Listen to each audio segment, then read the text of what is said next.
Welcome to The One Thing, where each episode features our signature segment, Pandora's Box. We dive into hot topics that challenge the norm and ignite real conversation. Inspired by Greek mythology, Pandora's Box isn't just about chaos. It's about truth, transformation and hope. That's what we bring to every conversation. Have a cause or business that deserves to be seen? Want to be remembered forevermore? Be our next special guest. Contact us today at theonething@edgeradioaustralia.com.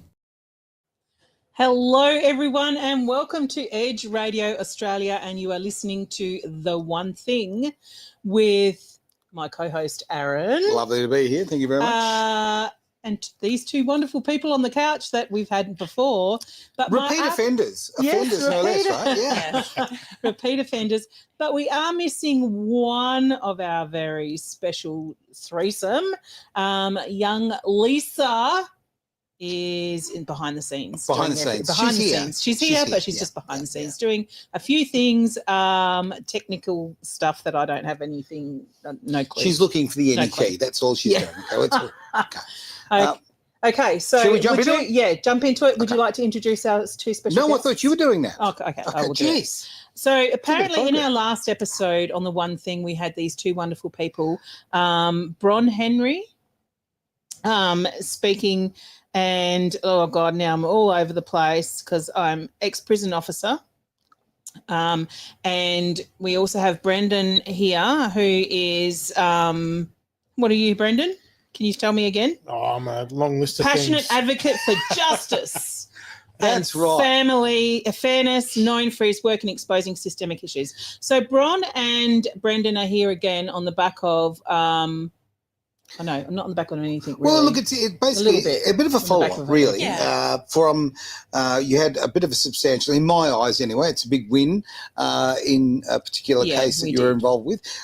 Let's just jump back into it as far as, can you give, for those who are just watching this for the first time, a little bit of a rundown of the elevator pitch of what you actually went through when you were leaving the prison service?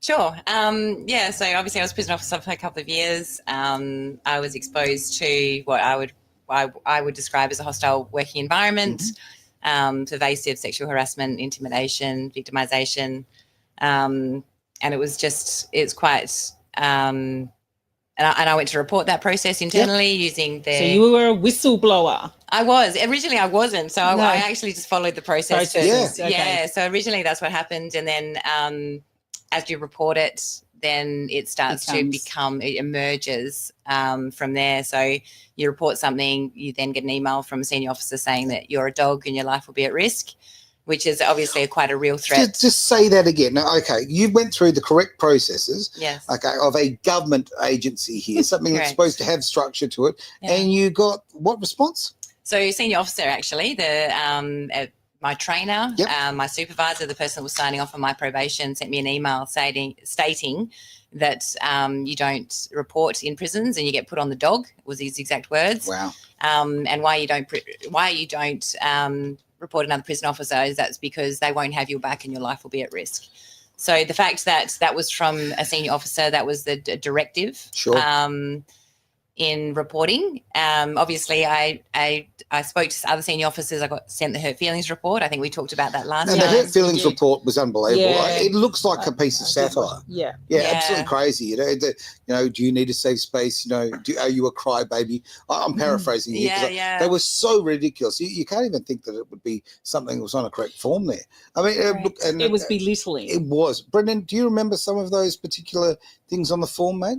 Yeah, essentially what it came down to was it's just making a complete mockery of the person making the complaint. Yeah. And that's the contents of it isn't important because it's like the broad scale of it is it's just mocking the person. It's taking no seriousness in what they want to report, and it just belittles them and shuts them down, and it doesn't give them an avenue to move forward.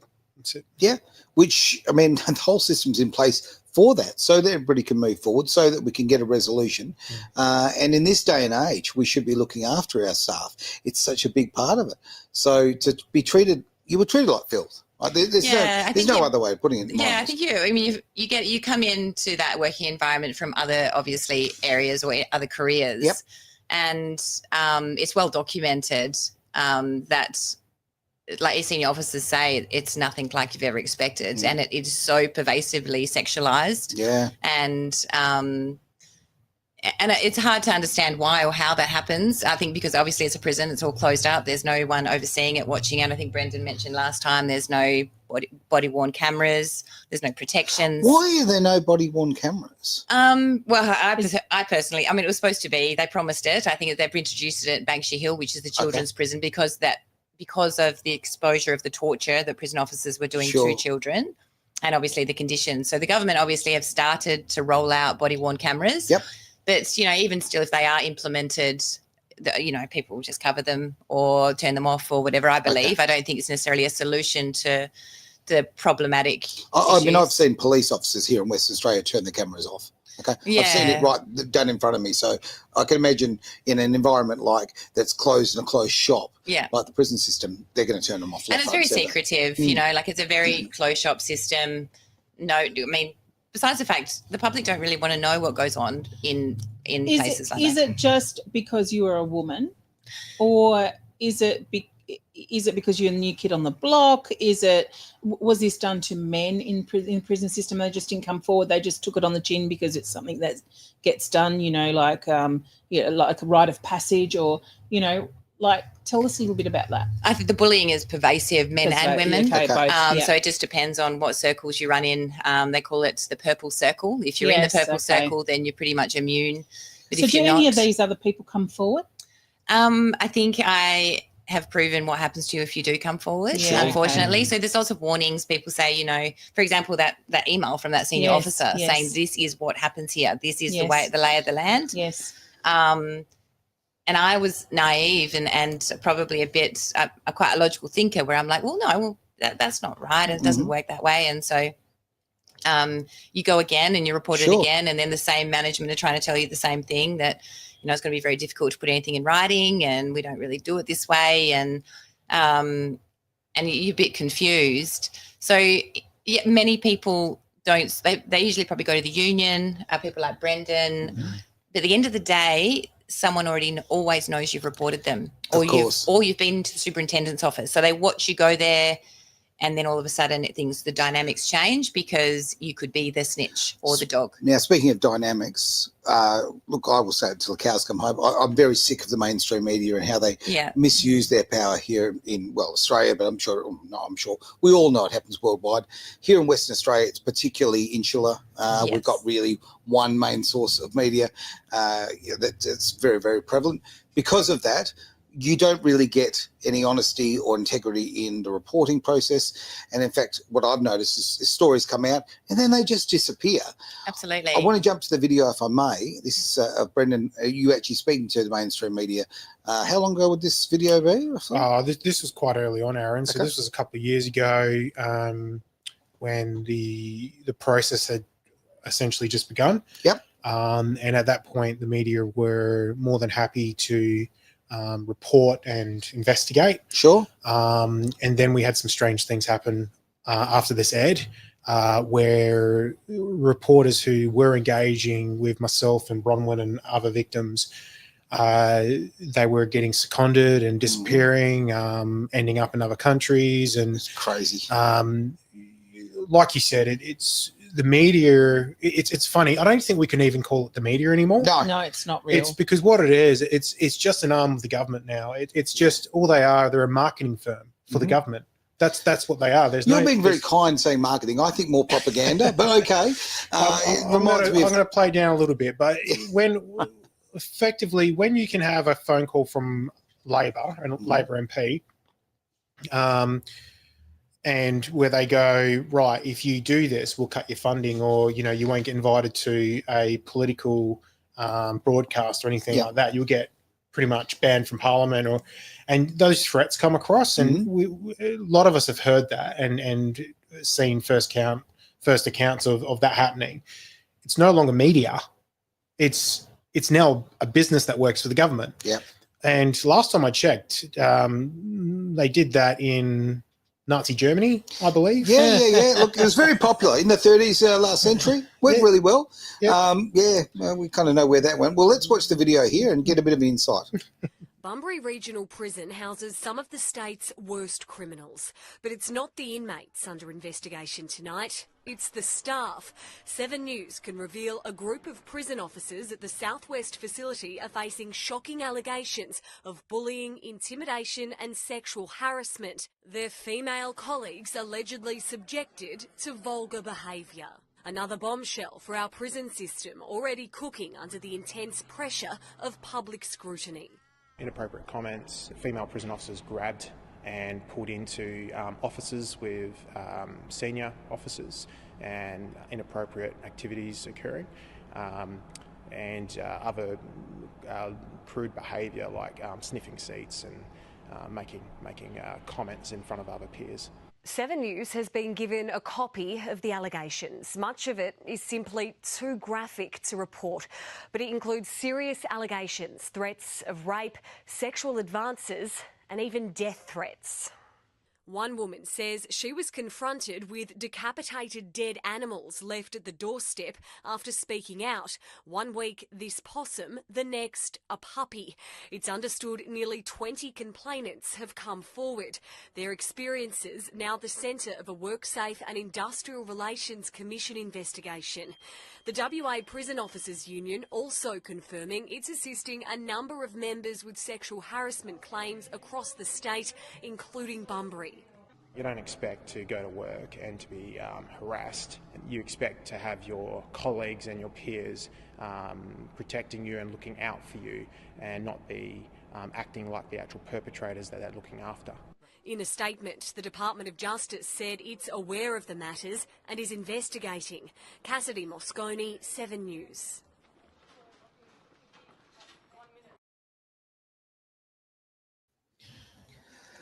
Oh, Cassidy did a great job with that one. She got in there, she actually reported it, and she did a really good job of putting it together. It's a shame she disappeared shortly after. Genuine reporting, right? Yeah, that was genuine reporting, right? And where has she been last seen, sort of on the front line in Iran? Or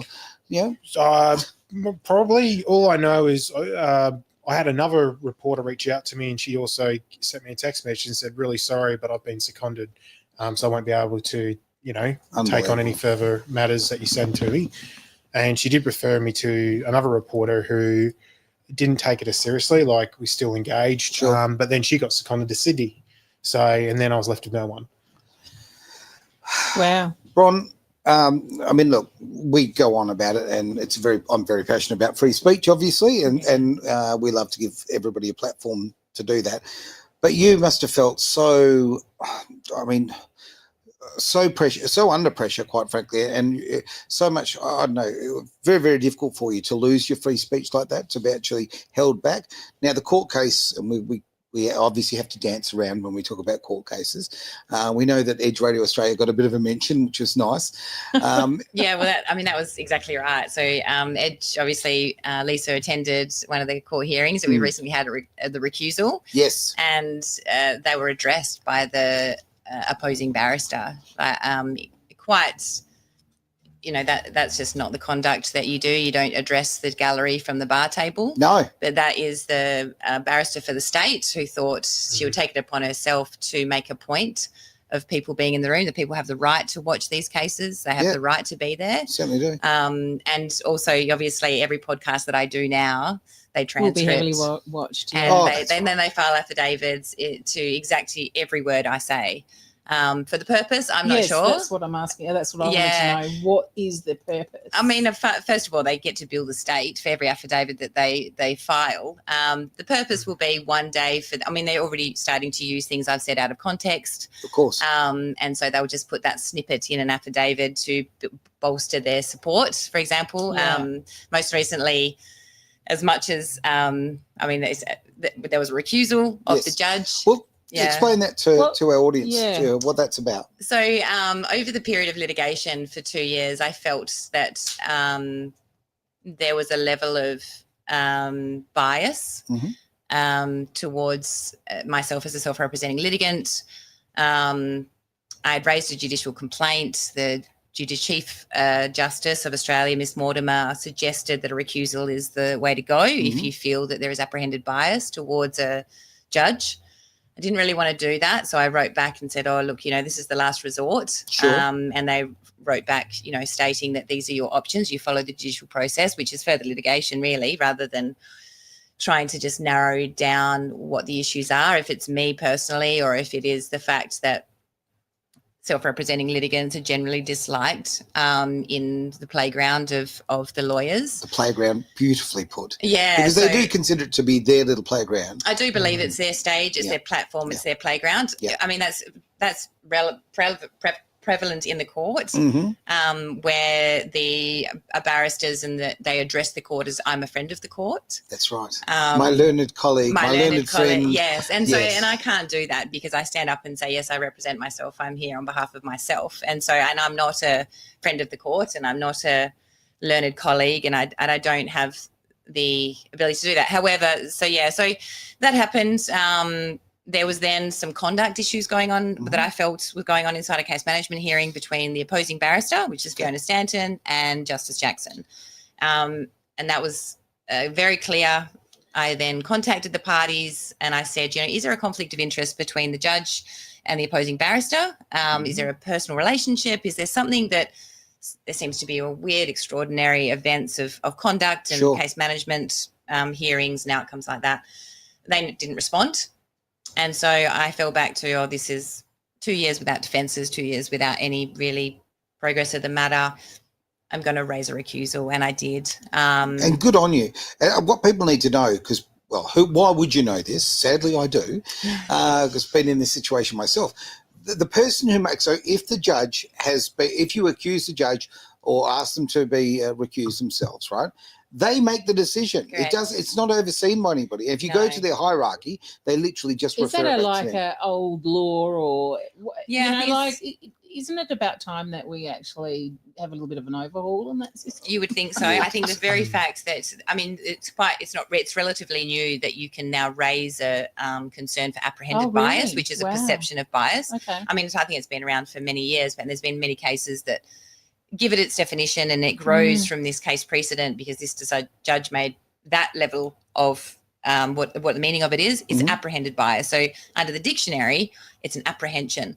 So it's an objective test. Sure. It is if you it's kind of like a feeling, isn't it? Really, but you have to prove it. Yes. I'm just disgusted by in Western Australia. Okay, now police investigate themselves when there's misconduct. Lawyers, they do the investigations on themselves as well. Yeah. Also on the bench. I mean, really, that's the bias. That is just to me. Funny enough, I said it's corruption. I really do. I just don't see how, in any way, shape, or form, that you can get an honest result from that. Now, a great comment in here from Tess Hackett. Thank you for your comment here, Tess. The procedure is the punishment. Stress people out as much as possible. Completely agree with you. What are your thoughts, everyone? Yeah, I agree. Yeah, I reckon the punishment is in the process, and that's what we've always said as well, is that besides the fact what happened to you in the workplace is what happened. Yep. It's never been denied. They've admitted to a lot of the things that they've done, and I mean, we've come so far, and yet you're now in a punishment process where it is now lawyers and barristers who are coming for you as a collective to discredit, to pick apart anything you say or do, to create a narrative to convince a judge that a judgment has to go a certain way. So it doesn't matter what happened to you. It doesn't matter the fact that it's admitted for days and they got charged by WorkSafe, and it's pervasive and it's been around for many, many years with no change. Yeah, they will keep you in the process, and they will somewhat punish you. That's going to affect your mental health. Without a doubt. I mean, the thing is, though, there's no compensation for the process. No. So it's only for what? Yeah, so you can go through this process, and some of the state, they litigate for up to 8 years, 10 years, some of these cases. So what they do, and I understand the method, is just to wear you out. So that's exactly what I was going to say. Starve you out. Financially. It's financially starving people out. So basically what they do is they actually commit further stresses and actually human right violations That's right. against people while they conduct the process. And that's what's happened to me. So while I've been in the federal court, for example, they released a training package to educate everyone and use my name as the case study for the training package. Okay. Surely you should be financially compensated for that. I mean, that's your brand. It's now it's now joined as a part of victimization. So the fact that they made an example of me using my full name. Yep. And they were trying to teach prison officers by using me. I mean, they could have used Joe Blogs or anybody, but they chose to use my name. They then went on to write emails with my name as the header when they were talking about what? And so therefore I've been the example for them to train prison officers not to be that way or to do a certain thing or to implement a new policy. And the fact is, because they've stuck me in isolation, really it's a dissuasion from anyone else to report, because of course it is. Why would you report? Why would you report? If you're going to be if you're going to be put through and made to be the spotlight person, which people just kind of want to do their reports and like not be victimized. They want to just get on with their life, get on with their job. And what they're kind of doing, and there's another case that's just to join further victimisation. So they haven't stopped. No. So I just fly back to the Human Rights Commission and they proceeded and we joined another matter to the case. So I think there's 3 accounts of victimisation, and then we've got the sexual harassment case, and it just grows by the month. Every time they engage in something completely untoward or exemplify me as a person who's speaking out. I see this as absolute harassment on their part. Correct. Yeah. Ongoing. Hypocrisy is off the charts here. Yeah. And the thing is, though, I don't know if they've apologised for putting my name on a training package, and they've apologised for putting my name on a header of an email. But it should never have been done in the first place. And they say it's an inadvertent error. Oh, no, so that's their rubbish. explanation. Yeah, that's rubbish. Okay. We're sorry, but we keep doing it, but we're really sorry because it's an inadvertent error. And these are the assistant commissioners. These aren't just... Some of them are superintendents. Some of them know are. what they're doing. Well, when again, they put these things out. Of course they do. You don't just do that willy-nilly. Well, put in a financial claim, because they are actually using your brand, okay? And if it's on literature, you are owed money. And I know we live in a world where, unfortunately, financial compensation seems to be the only compensation. It'd be nice if it happened in a more an ethical way, and we didn't have to go down that path. And the case would be over if I was to take a financial settlement, but I'm not willing to sign an NDA. So that's why the case is not over. That's right. Is because I will not be silenced from ministers or my doctor or my family or the person I'm walking my dog with. Yep. I refuse to be silenced, because a part of processing trauma is being open and honest and supporting other people go through the same thing. Mm-hmm. And I think these silencing agreements that they're doing to people where we can't talk about anything. So, for example, there's there was one that's I can't speak to a minister or my local member for parliament. Nobody can I speak to. So it's the fact that I'm not going to sign an NDA is my method in regards to I'm going to make an ethical stand and a principle stand. And why do you want it silenced? If there's nothing wrong, exactly. And you actually telling the truth and you actually telling your story is part of your therapy to get through this. Absolutely. And I think also for me, I'm always about change. So if my story can help another male and female officers in the Department of Justice, or it can evoke some change or awareness of what is acceptable but what's not, I will keep talking until it changes. That's right. So until there's tangible changes, until there's tangible differences, until they've got staff retention, for example. And now we're talking about, prisoners that are being tortured in these prisons like Hakea, and, they're tripling up and people sleeping next to toilets. Where are why? Because there's no officers. Why don't they want to work for the department? Because of the culture, because of the retention, because of there's no support psychologically. Yeah, and this golden handshake of here's the cash on the way out, keep your mouth shut. The barley money. Yeah, absolutely. And you know what? It's crazy. So you look, that was just released today, the stats in regards to workers' compensation. Okay. And horrendous. It really is. And why are those people leaving? Why are they, they're skilled, they're trained. So it costs the taxpayer so much to train these officers. That's right. And they can't keep them. It is not a bad job. It's really quite a fulfilling job. But without that, you've got no rehabilitation. Mm-hmm. So you've got no, the prisoners. I don't think there's any interest by our government for any level of rehabilitation. I really don't think. I don't know. I think that the scope is there if you've got staff and if you've got, and even, with like post-release, for example. Yeah. You shouldn't have, self-funded support networks trying to gather, to help prisoners when they exit the prison. Speaking of support, along the way over this past 2 years, what has been the biggest support for you traversing this whole scenario? I think what you do is when you're vocal is you get more people that contact you. And so it's kind of like you've got to be careful not to get into a trauma bond with people when they want to share their stories. And I'm super an advocate for anybody. So to self-sacrifice to help that person, I will drop everything so that person has a better outcome. But what we've done is we've actually grown exponentially of not just people that are inside the prisons that have had the same experience, but we've got lawyers and we've got self-representing litigants that have been before the federal court that are now saying, I'm before the federal court. I'm representing myself. This is what's happening to me there as well. Yes. And this is what's evoked this, unfair not necessarily procedural. under the same. Not at all. There's others. Different. Yeah, they're doing in fair work or they're in another case, but they've experienced the same feeling of gaslighting, of where's our paperwork going and why is that happening, or why am I not treated equally to that friend of the court? And so we've created all these networks, also networks through TikTok. So we've got New South Wales, Victoria, we've got girls coming together and boys that have experienced the same, whether or not it's in the military, police and prison. It'll be in all of them. And so therefore we've kind of got a bit of a network. And, I get by people that, and so, I'm until I can't talk, until I've been given a court order or something to don't know more, which I don't know what I say that could cause that besides telling the truth. And if there's not a truth to be told, rebut it. And we'll talk about it if you believe there's something that I've said that's not true. Quick little break, back in just a sec. This is Edge Radio Australia, the one thing. Is pain holding you back? Bowen Therapy with Panacea Healing can change that for you. It's never too late to recharge your health, career, or purpose. You have the power within yourself to change what no longer serves you, taking your life and health to another level. panaceahealing.com.au. You can do anything.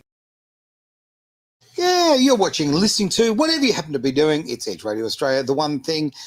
We've got a really important show here. I think this is quintessentially what we're about across the board here. Free speech and the ability to talk about the things that are important and not let government take control. And we know in a month's time, if you're under 16, you lose your free speech.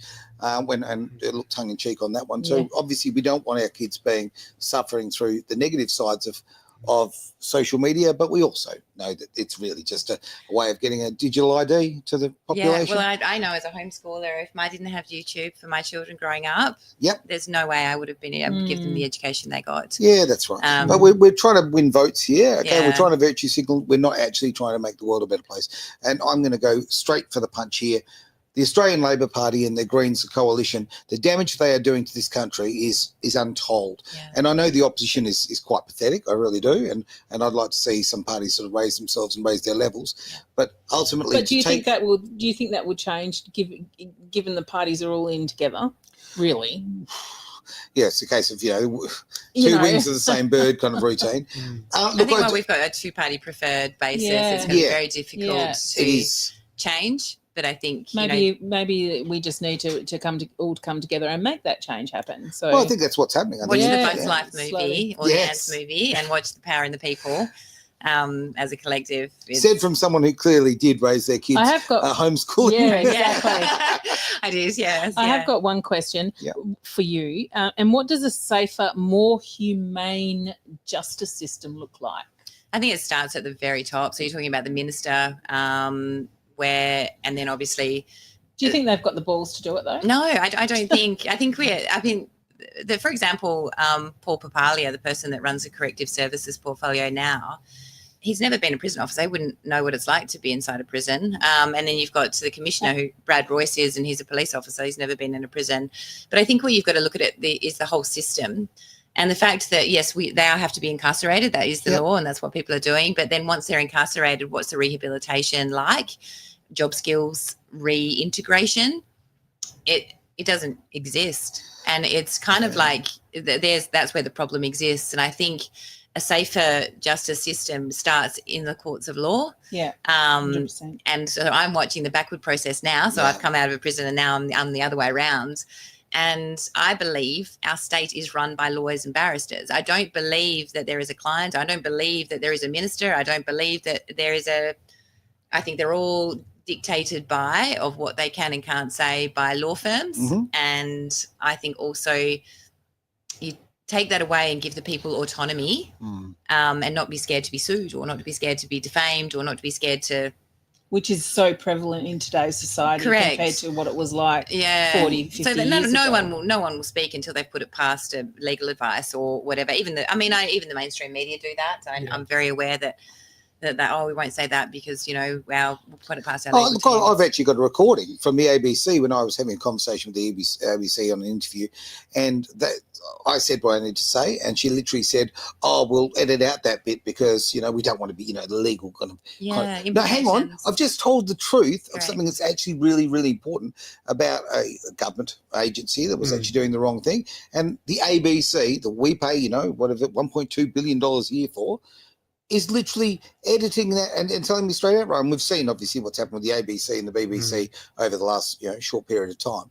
We have got to stop this relationship. And what you just said, I'm talking about between media and politics, but I think you are bang on the mark. I have sat in courtrooms and I have literally, when the judge leaves the room, I have watched both sides collude and talk about their social lives and all of that sort of thing. When I say their social lives, I mean the social lives they have together. I've literally seen them collude there. I think in the situation we're in, for example, a lot of the girls start in the Human Rights Commission. Sure. And so you ask the Human Rights Commission if they'll appoint a lawyer or if they'll refer you to a lawyer. And so then you go and everywhere in WA there's a conflict of interest. So you don't even get the right to legal really in WA. But also the fact that I don't believe in my case there's a client. I don't think there is a tangible person in the state that's not a legal representation or legally represented that is actually the client. I guess that's my curiosity is I am up against the state and they have a client, but I don't know who that is because the barristers and the lawyers. They certainly won't tell you. Well, they're the advisors. So even if their client was to disagree, they're not going to come to court and say, well, my client doesn't agree because they are being advised. So I think it's just, like I said last time, an Amway scam. Yeah. And I think that it's run by, obviously there's defamation laws that have just gone out of control where potentially everyone's implicated about being sued. That's just probably what the problem is. Look, somebody I dealt with who used to work for the West Australian told me straight outright about a story that was written about me, the West Australian, and said that even because they lied in the story. Okay. Anyway, they apparently said this is what they do. They'll actually check your financials. They'll do a search on you, and they'll figure out whether or not you can afford to sue them or not. If you can't afford to engage in legal proceedings, then they'll run the story. That's their fact checking. Well, okay, do you have the money to fight? That's actually the way they work. They do. I mean, you look at the cases that have been fought. I mean, like Brittany Higgins' case, for example. It is what it is. But the money that's gone into that, it's quite disgusting. It's embarrassing for barristers and lawyers that continue litigation in that. But I think about what you've just said is it's unbelievable. Yeah. How in situations kind of like with the recent media that I got for the recusal, for example, the West Australians scandalised a judgment to the extent where they didn't consult with me. They didn't ask me about what the full story was. They refused to come to the court to get the argument. And then they scandalised a judgment without anything that I have to say in recourse. And they even say Perth woman exploits social media. I'm not a Perth woman. I didn't exploit anyone's social media. And that didn't happen. So, but the fact that they can publish that. Yeah. What is a woman? Come on, right? Yeah. Well, they don't know if I don't. I'm not tongue in cheek. Exactly. But I could identify as anything really. So you really could. And this is what I want to share with the world, and I do this whenever possible. Okay. Whenever I see a story for the West Australian, I actually always put in there I call them the kitty litter times, because I wouldn't line a kitty litter tray with them. It is not journalism. It is propaganda. It is just. I think a lot of it's written by AI these days. Probably. Like I have a look at it and I cross-reference. A lot of it's international news. It's clickbait. Yep, it's very much so. You can't sit down on a Saturday anymore or a Sunday and read and go through the paper from back to front. I don't think I've read the West Australian in the last, 10 10 years. And it's really Why would you? unfortunate. If it's the way that they believe society's going and they want this instant gratification of these scandalous stories with big headlines that are going to bring people in just quickly, then have another arm of that media outlet, but still give us some content that is for people, because they're dumbing down society. Yeah. They really are. But they're also dying as a media. Okay, honestly, they are. Yeah, they really they are. have And to, that's a very positive. You don't see as many newspapers on the driveways these days, do No, you? certainly don't. Now, I just want to take this chance. We've got some great questions and comments that have come through, so we might just take a few minutes to go through those, if I may. Comment rather here from Tess Hackett again. Thank you, Tess. It's basically intimidation. Could not agree with you more. That is spot on. Comment here from Catherine. Catherine has actually said, oh, sorry, I've got the wrong one. Let's see. Geez, so many here. They've got to find a spot. Okay. Now, there we go. That's a comment from Catherine, and I'll get you to answer that if you could there, Bron. If you're unable to speak to your local member, I understand that breaches WA legislation. Yeah, well, that's the West Australian government asking me to sign an NDA, so I can't speak to my local member. So work that out. So their client is the state, and these NDAs contain disclosures that I'm not allowed to speak to any parliamentary minister or local representative. Who you're paying their wages, right? Yeah. Let's have a look. So many great comments in here. Jeez, just doozies. All right, let's go. One from Lisa. Lisa, what have you had to say here from hiding there in the cheap seats? You are so brave, and imagine what a different world we could have if people said bullying is not okay. I could not agree more. Exactly.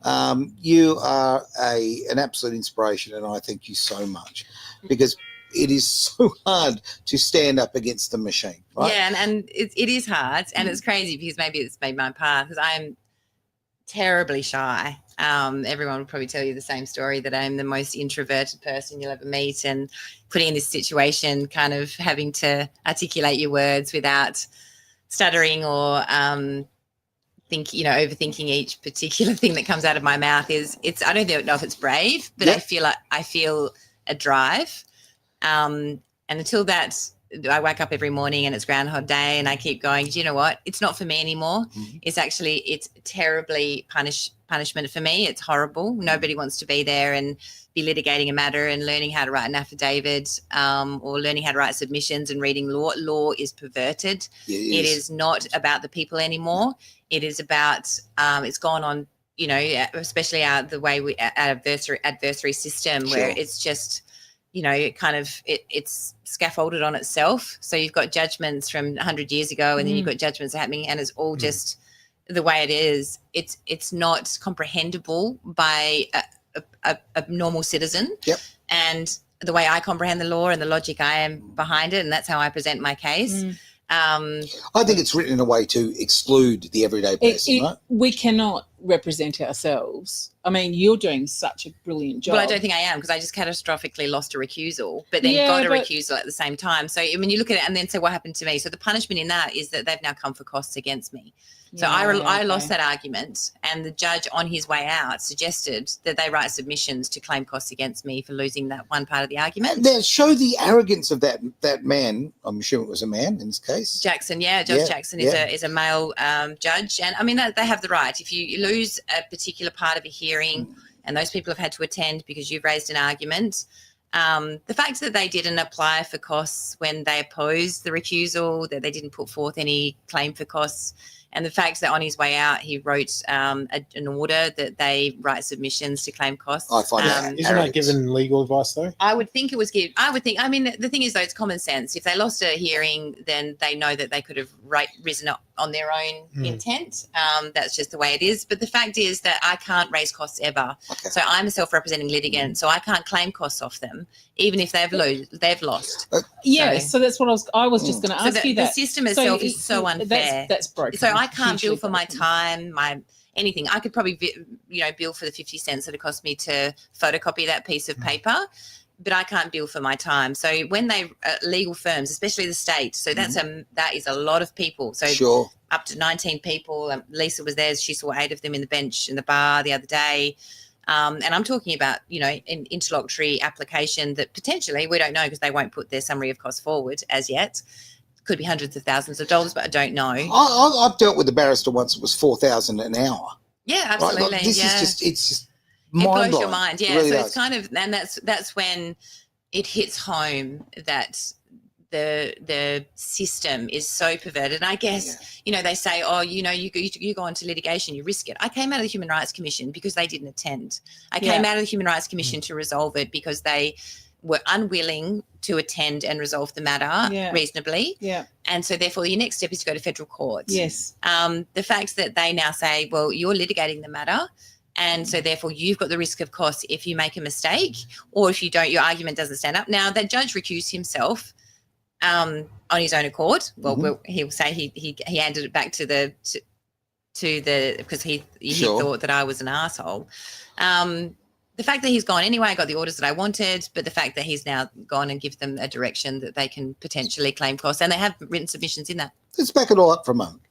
You're going through all of this because you were harassed. Correct. Right? Yeah. You were the victim. Yes. Right? And I hate the term victim. And that's not been denied. I'm going to say it's not. The allegations that are fully substantiated publicly and also in written form. I get so annoyed about the advertising campaigns that are everywhere at the moment. They're all over the place about coercive control and abuse and all of that. And guess who the greatest abusers are? They're our government, okay, and the legal system. I really think so. I want to just throw to Brendon, as far as in your role, mate, you do advocacy. I followed my tongue. Advocacy here and help a lot of people with this sort of thing, mate. I mean, do you feel like you're up against a brick wall here? I mean, I've got a comment that's come up that I want to bring up, and I think this is more about Bron than yourself, but look, we have a massive ball shortage. I think that's a good comment there. Yeah. Sorry, mate. Didn't mean to digress. It's true. You look at the process, and I've dealt with dozens of cases now involving similar matters, and it's the same across the board. There's nepotism, there's collusion, there's corruption. There is an unwillingness to actually just focus on the facts of a matter and to resolve it as quickly as possible, so the person who's been involved, who have been impacted by what's happened to them, can move on with their life and get the treatment and the care they need. The punishment really is in the process, because, and I've had people comment where they say, what I went through was really horrible, but what they put me through this process was even worse. Agree. And I look at them, it's like, I agree with you. Like, I've seen what they do, and they will literally make things up. They will make up stories. They will fabricate evidence. They will twist words. And what it comes down to is there's no separation of powers. That's right. And with the law that we have to see today, the law is created, especially the West Australian legislation and laws, it's created in favour of insurance companies and corporations. It does not protect the individual. It doesn't protect Australian people. It protects big business. It's definitely about money. Yeah, unfortunately, and that's all it's about. It's to ensure that those people who have either pharmaceutical companies, insurance companies, telecommunication companies, you name it, it's all big. It's to protect big business, to keep them going. Yep. But then you look at the politicians, where are their interests? Well, their interest is in their NGOs, their sneaky directorships of these companies, right, who invest in these companies. Yeah. So it's just a big beast that protects itself. And as an individual, if you go up against it, you were going against a system that will only just protect itself. And that's where you see these lawyers when they call themselves friends and colleagues, and they talk to themselves like they know each other. They all know what they're doing. And Bronwyn's right. It's our political system.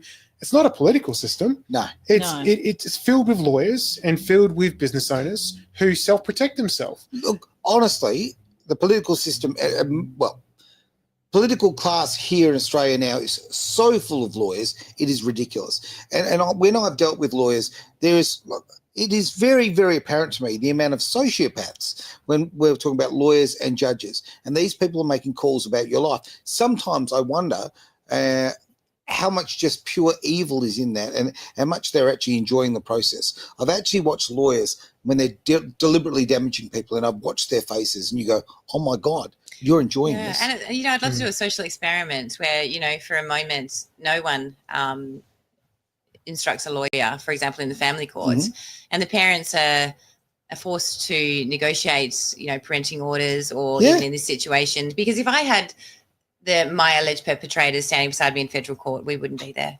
because it would be all about compromising and talking about resolution, and it would be over. Communication. But the fact that the respondents in my matter have never showed up, but their lawyers show up every month or every couple of months, and they get, paid hundreds of thousands, are probably cracking over probably into the $500,000 in lawyer fees just so far. Right. And you're looking at that kind of situation.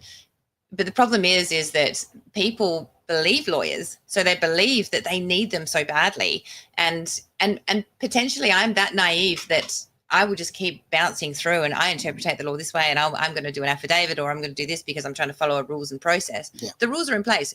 You can read them, understand them, get before the courts, and then go, okay, well, what's happening now? I think if you were to, for example, take the Amway scam away and actually sit down, humans are really reasonable people.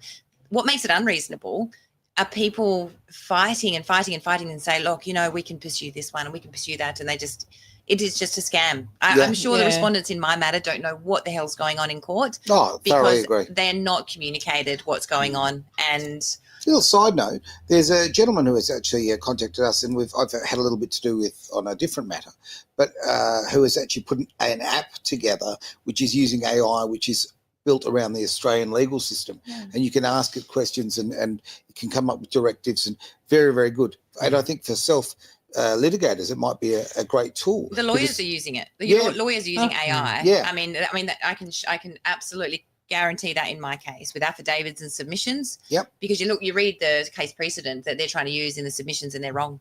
So you think, okay, well, that's wrong. So you've got that from AI who's given you the wrong program. Wrong information. So it's a good. If there was someone out there today that's afraid to come forward, afraid to share their story, what would be the biggest piece of advice you could give them?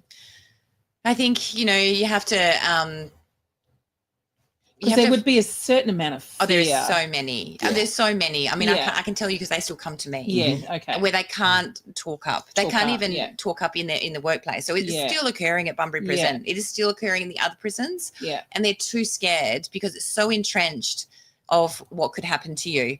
Yes. It's absolutely true what could happen to you. From the threats that they're going to plant drugs in your bag, or they're going to set you up, or they're going to target you to the extent where you start shift. And if you've raised a complaint, or if you're targeted, they will redeploy you to a really shitty position in the prison, and they'll make you sit and watch an electrician for 12 hours in the sun. So that's what they do. So we're talking about you come to work. Yeah, that's harassment.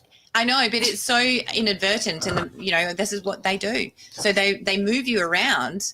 And you see, walk through the gate. Some of the girls walk through the gate, and they've got a shift they go to. They're planning in their head, I'm Unit 6, Unit 3, wherever, and they've got their day all sorted, and they know who they're working with. And then if that person has raised a complaint, all of a sudden they're redeployed every day to another unit or another place, or a really shitty job in the prison. So it's just horrendous how they go about bullying. Yeah. Even if it's not direct, it is definitely indirect. And some of the stories are just horrendous. So would they come to you then? Would they go and see Brendon? So at the moment, if they really wanted to open up, but they were just a little bit afraid, what would that be their first sort of step? Start writing. At this stage, what I would guarantee for them to do is take it. So to find a way to take your evidence out of the prison. I know they probably, that's pretty, emails, write it down in your diary, everything that happens to you. I cannot guarantee at this stage at all that them reporting to their managers and following the grievance process, it's not going to change anything. So we've got now the situation where legitimate workers' comp claims are being denied. So workers that have been exposed to the most horrendous things, they've watched self-harm, they're putting legitimate workers' comp claims in, they're getting denied, and the denial from ICWA is you are a witness in the federal court matter. Okay.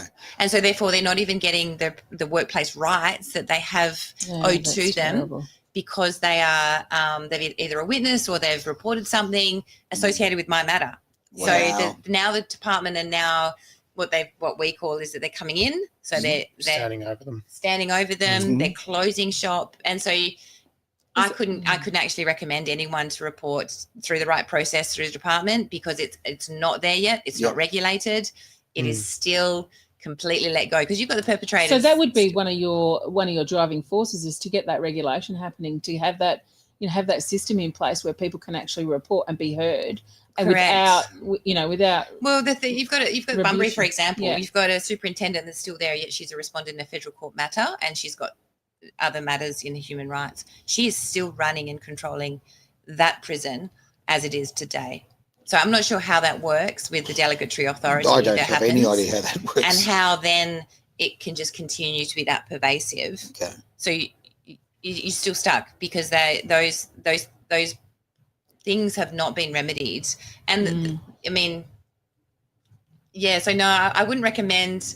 They've got their union they can go to. They can speak to someone like a Brendon, obviously psychological services like their GP. Yeah. But as prison officers at the moment, how it is at the moment, and what we're seeing come out, and the inadequacy of policy and procedure, non-compliance in those things, I think it's best you just keep your evidence, keep taking notes, write it all down. Yeah. And then unfortunately you wear it out. You just have to, if you need your job, or quit. For as far as I'm concerned, you don't need a job that bad. You really don't. And there's lots of jobs that you can go to, come out of it, you'll realise that. And then there's opportunities everywhere. But do not suffer through it just because you have to pay your mortgage. Sure. There are other options out there. To quote a man who might be changing the world a little bit at the moment, it's time to drain the swamp. Yes, it really is. Yeah, it really is. Yeah. I want to go to this comment here, because we do have to finish up. Clearly, someone who knows you there, Bron. Ali, you're fantastic comment here. You're our voice, Bronwyn. You're strong and brave, despite the fact that they continue to try and break you. I admire your strength, knowledge, and determination to fight for yourself and everyone else who has their own personal experience. I think that sums it up. And absolutely. I'm quite frankly, I'm just proud to know you. Oh, thanks. It's like I'm sitting next to a celebrity. It's not. Well, I don't want to be a celebrity. I just want change. I think, and a change agent. And if I have to yell and scream and potentially run through the bushes and get hit by the sticks, I'll wear that. Yeah. Because, if I'm the first girl to come out, speak on radio, do TikTok, speak to, bring people together. There is power in the people. And if we can form a group just supporting each other without, being mindful of, vicarious trauma and all the things that can happen in those having a voice circles. For the people. You've got to, for example, Ali is a victim. Okay. So she's in the Human Rights Commission at the moment. And you put the support around her for her to get through that process, because she'll be where I am in the next 12 months. And so you don't want that to happen for people, but the way the state litigate matters, and for example, the state aren't litigating the matter. They have employed Minter Ellison's, which is a massive law firm, on taxpayers' money to fight the matters. So there's no reasonable prospects of resolution. No. There's and so the first thing they do is punish you from coming forward. Of course they do. And this is what we're watching in the Human Rights Commission at the moment. We have to end. Sorry, go on. That firm, that Minter Ellison. Yeah, they work for a lot of insurance companies, don't they? Well, they are an insurance lawyer, so it's all about money. What conflict? Can't see it at all. No. I just think I want to close on this little thought. Okay, I think that you stepping up and what you've done is remarkable, and as I say, I think that people need to commend you for it. I think in the world, we need more Rosa Parks and less Anthony Albanese's, all right? That's what we need. People who actually stand up for what's important here. Well thank you for doing that. And thank you for giving me an opportunity to speak it, because, without you guys, there is no free speech. Well, give me a go. Yeah. Well, there's a T-shirt right behind you there, Brendon. And there we go. I want to say a big thank you to Wilbur. Oh, Wilbur's done so Wilbur's down there. Oh, he's had enough. Now. He's had enough. Yes. He's having a big stroke, and he's just adorable. So, yeah, we've got a Space Invader, so he had to come and join us. Very cool indeed. Thank you very much for being part of The One Thing here on Edge Radio Australia. Ever felt lost online finding the right businesses? Absolutely, like a needle in a haystack. Introducing the Worldwide Awake Business Directory. Tell me more. It's your hub for businesses sharing your values. Discover eco-friendly products, socially responsible services, and more. Count me in. I'll check it out straight away. Find businesses aligned with your values on the Worldwide Awake Business Directory. Start making a difference with every purchase.